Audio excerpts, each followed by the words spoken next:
A story on light.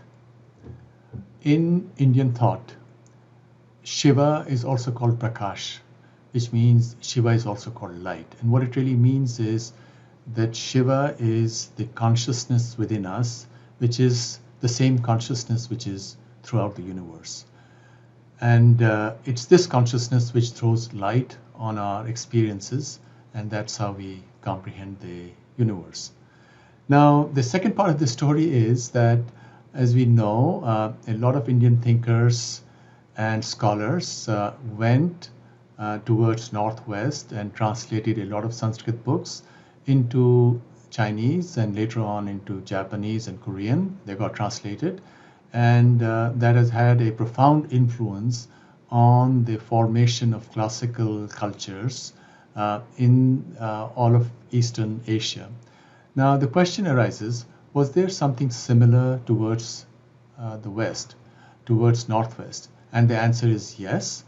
And there are two aspects to this answer. First of all, in all of Eastern Europe, all the way up to Western European languages, this whole Slavic language area, the name of the highest divinity before that area got Christianized was Perun, which is cognate with Parjanya, which is another name for Indra.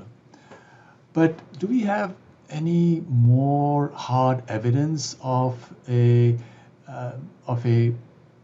let's say visit or efforts by Sanskritist people, not just that vague area called Indo-Europeanism? But do we have anything much more substantial? And the answer is in the name of the highest divinity, which is found in one corner of the Slavic world, in an island called Rügen, which is now a part of Germany.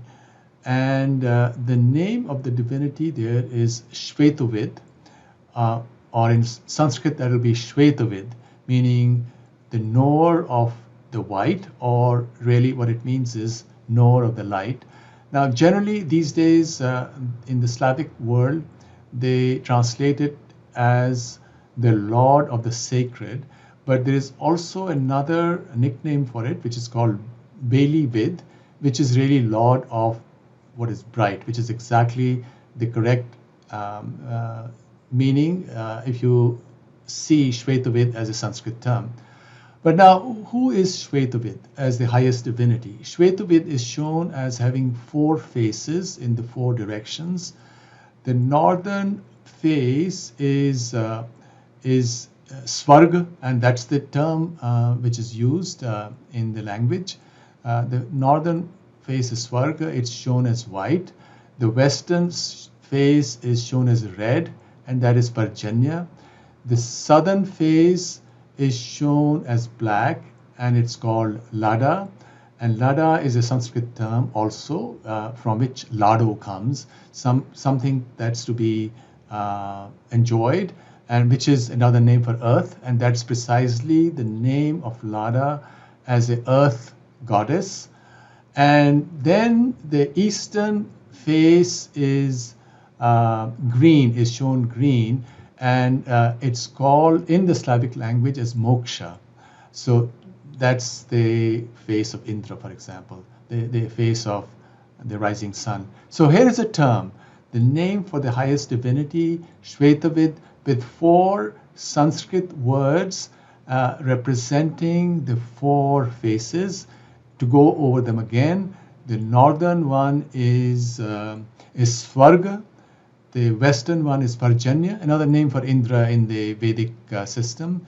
The southern name is Lada for earth goddess, and the eastern name is Moksha, because it's through the Surya that you reach the place of the Devas.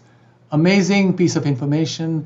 I really hope that Indian scholars and Slavic scholars would spend some more time on it, because there are all these amazing threads which bind us, And what I can see is that since Shaivism in Kashmir really became very, very powerful philosophically, it's so wonderful that it almost looks or sounds a contemporary discussion amongst the most skeptical and thoughtful and logical of philosophers. It became a very powerful movement. So one can imagine that that scholars from that part of India went in the northwest direction and were able to influence people in the far western lands into the power of looking at divinity as light. So let's hail Svetovid.